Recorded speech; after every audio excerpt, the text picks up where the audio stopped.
Okay, Taurus, a card just fell on the floor for you. So that's your first card. Okay, woof. Oh God, I've never seen this one before. I like it, but it's a very, very powerful and strong message for you. Closing the door. Completion. What does it mean?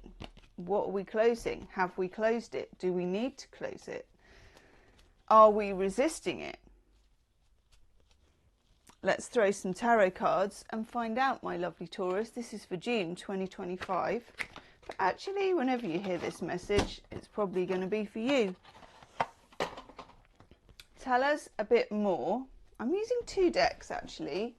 And I'm going to use this deck first because this feels a lot more like a closing the door kind of a deck. What do we need to know about closing the door? First of all, I would encourage you as well to meditate on that. That image, that card, the idea of closing the door, and also what comes up for you in terms of resisting it. Okay, let's take 3 cards that are going to speak to us about something we might need to leave behind, something we might need to stop, something we don't even maybe know that we need to leave or get away from. God, this is so interesting. I'm trying to think of who else. Virgo. This reading so far, even in those 2 cards, is making me think of Virgo. Taurus. First card I get for you is the 4 of Swords. 4 of Swords is a very peaceful card, but it's also sometimes a card, and this is definitely the case, where you have been knocking and knocking and knocking on a door. You have been knocking on a door, and I'm going to write that down because it's really important. Sometimes I just make a note just to remind myself. Taurus, knocking on a door.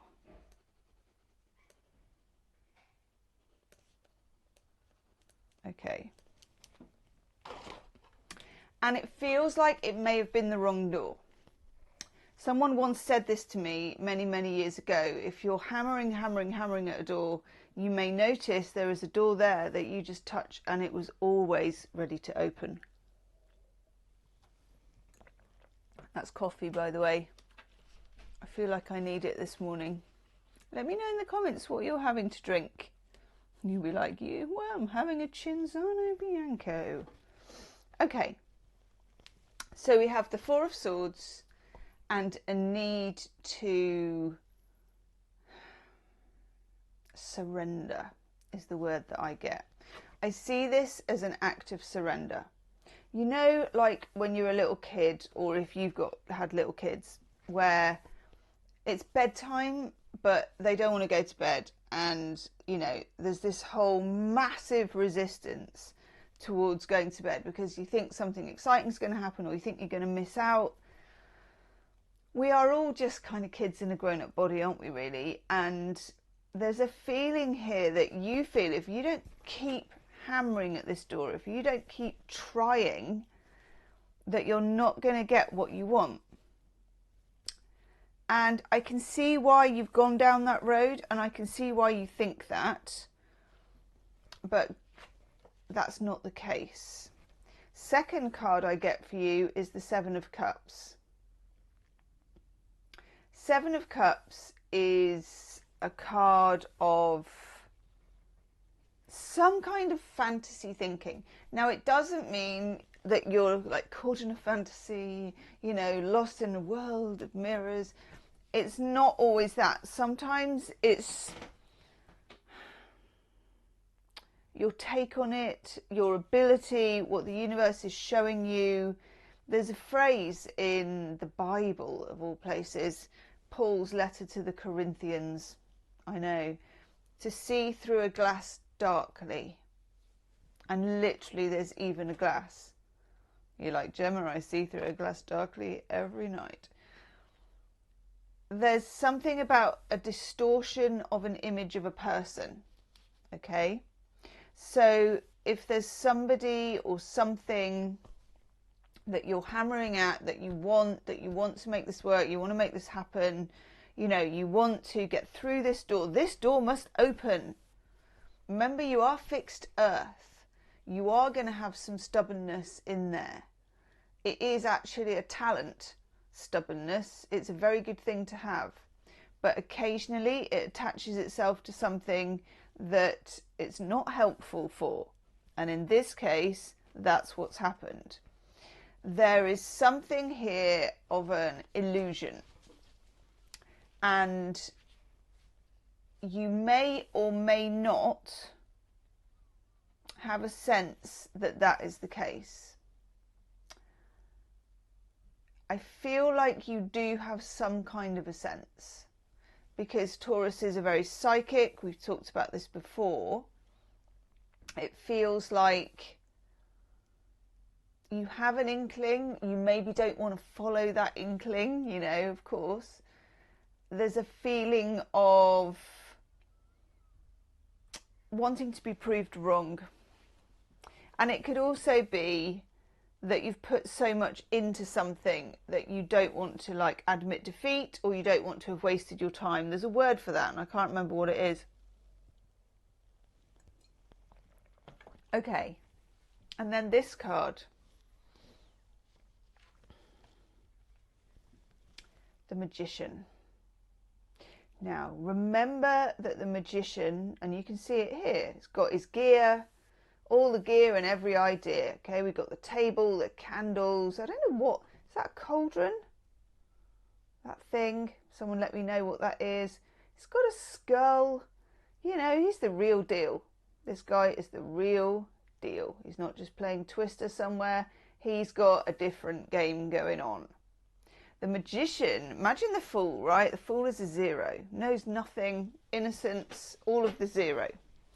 The Magician is the biggest leap that the Fool will make. Going from almost knowing nothing, childlike innocence, you know, this sense of everything is possible, to narrowing it down to one. And then having the tools of something at the table. This is what the Magician does. The Magician has tools at their table. And there is a table between you and the Magician. Or if you go to see a magic show or something like that, there is a stage and sometimes a curtain, you know, and the Magician is the showman as well as the alchemist. Okay, so what you're seeing here is alchemy, and they're changing one thing to another, and they're making something happen. You know, they're making something come out of nothing, and in Latin we call it ex nihilo. Something comes out of nothing. That's magic. Shazam, abracadabra, all of that jazz. I feel that way when I get a yellow tea out of the oven. I'm like, I created this. I turned the dial for 30 minutes, put the fish fingers on the tray. But Magician is up to something a bit more important than this. I feel like you find yourself in the throes of the Magician. So I feel like you find yourself watching someone, looking at someone who is not everything you can see. It's not to say they're being actively deceptive, but we're going to have a little look.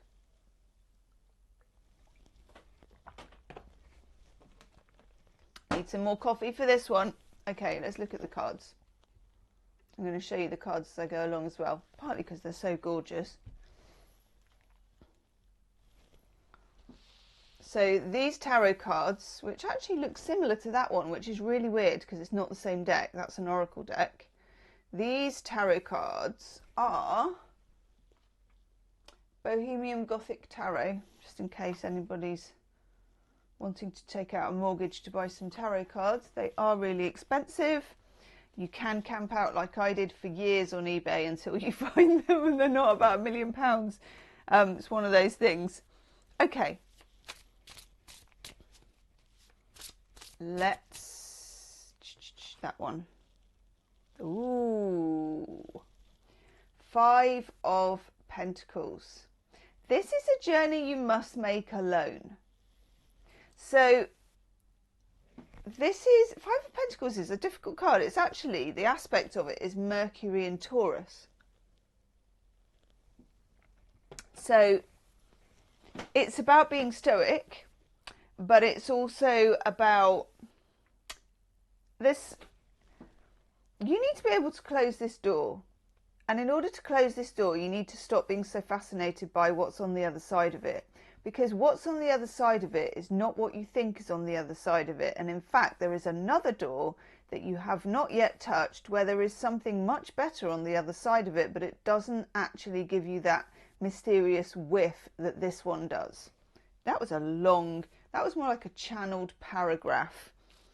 So, back to basics. The universe wants you to do this alone, whatever it is. Okay, let's take another card to go with this.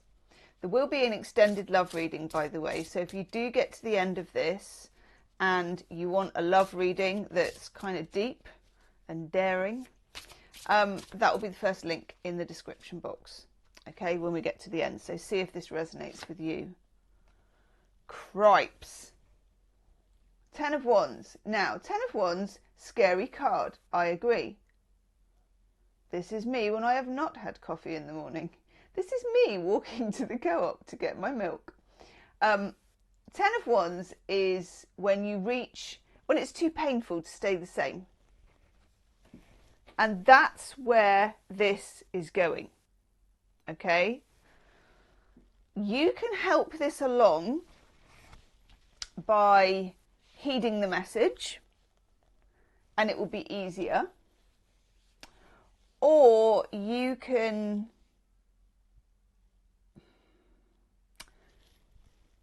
get to a point where you actually can't do it anymore anyway, and then you just surrender, which is actually the point when you start finding a solution. Yes, Page of Wands. Can you see there is a ray of actual light? A ray of actual light. What is going on in the background? Someone playing a violin in the background. That is weird. Even for this deck. Okay, so Page of Wands. Nice. Page of Wands, of course, Page is the lowest form of the court cards. So we have the Page, we have the Knight, we have the King, and we have the Queen. So the Page of Wands is like the beginning of lighting the fire. Okay, so this is where you start to get a little bit of fire into the situation. You accept that you can't keep on as things are. Okay, and then you accept a little more fire into the situation, a little ray of light, and it kind of feels like it's a little ray of light behind a different door, not the one that you were banging on. Okay. Oh yes. And then we get the Knight of Cups. So it's almost like you put some distance between you and what you thought you wanted. And this could be a job, it could be a relationship, it could be anything. Okay? So you put some distance between you and achieving that goal. You either ignore it or you just stop concentrating on it so much, you put your attention elsewhere, you don't put your energy towards it, that kind of thing. And what happens is things come towards you. the Knight of Cups. Love and light is then drawn towards you. Oh, I know, God, channeled message, you become the door. You become the door. Wow, this is weird, even for you, Taurus. This is like you changing into the door. I should have used my tarot deck called Tarot of the 78 Doors. Okay. I'm liking this. It's not the easiest. Gosh, she's a bit scary, actually. The Empress. Forget the fact that everybody looks really scary in this card, okay? The Empress, Venus, and you're ruled by Venus, is divine feminine energy. And divine feminine energy is not rushing anywhere and is not trying any door handles. Divine feminine energy is waiting to be called upon. This puts you from this rather masculine energy of seeking, searching, knocking, praying, into surrendering, lighting the fire, receiving, and then the ultimate in receiving, which is just kind of being. You go from receiving, which can still be a little bit anxious because you're wondering, is it going to be enough? When are they coming? To being, which is, I enjoy and love being in my own skin, being my own person in the universe so much that I almost don't care if the knock comes at all.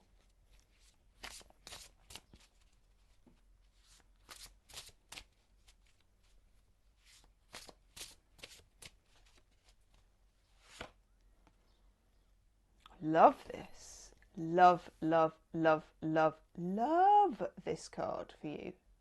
Three of Wands. When you become a proper seeker, when you see this with the Three of Wands, it's always somebody, usually at the edge of the sea or something, looking out over the horizon for prospects. It's prospecting. You need a level of confidence to get to this point, because when you're anxious and you're trying to get that door to open, and you should be just closing it and moving on, you spend so much energy on the externals of the door, of wanting to get in it and why and what's not happening, that you're not able to look outside into the wider horizon and go, ooh, where do I need to be next? What is the bigger picture? What's out there for me? So I like you moving from this being energy, this feminine energy, into the energy not of someone who's looking, but someone who's kind of, it's more like third eye looking. You're not narrowed down to the focus of one person, one thing. Nine of Wands, and you know this because it came up last year, this is about having your boundaries. The whole time that this is going on, you still have your boundaries in place. Okay? It's very, very important. Taurus is normally quite good at boundaries because you are fixed earth. But from time to time, you just need to be reminding yourself, I've got this. Ooh, that is interesting. Let me just move my own self out of the way. And then you get this mysterious King of Cups. I know, you're like, Gemma, have you been raiding my Match.com profile? That's my Who Has Viewed You pictures. And they all look like that. Tell me about it, people. No, okay. King of Cups is actually very kind of romantically mysterious. Someone who gets you on a really romantic level, a kind of a mystical almost level.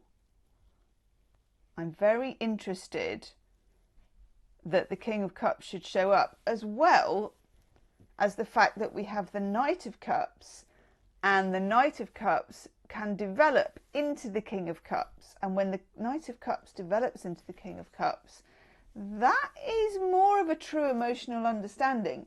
Is it uncomplicated? Probably not. But that is getting somebody on a very metaphysical level, which is very interesting. It feels to me, Taurus, as if the very old-fashioned adage of one door closes, another one opens, okay? God closes a door, he opens a window, that kind of thing. But this is at a whole different level, okay? Whatever you are doing, we don't want to be efforting too much. Not putting effort in that way. We are debunking the myth. We are debunking the magician. We are doing this alone, and we are surrendering when the time is right. And that brings in the light, the fire, the love, the receiving of it, and the vision. That's what that is, the vision. We take care of ourselves. We have good boundaries. And then this person, this character walks in. Taurus, woof, a doodle do. That's like a cockerel and a dog mixed together. I'm going to go and do the extended love reading, and we will look at, should have stayed where I was. We're going to look at the Knight of Cups. We're going to look at the King of Cups. We're also going to inspect the magician and look at what is behind the wrong door, what is behind the right door, how do we move forward, and more information about this King of Cups. Whether this is the person you were dealing with before, it's another person. We'll have a look at the other side of the equation, okay? It's a lot to be getting on with. It will be the first link under the description box, and I'll see you on the other side. Namaste, lovely Taurus.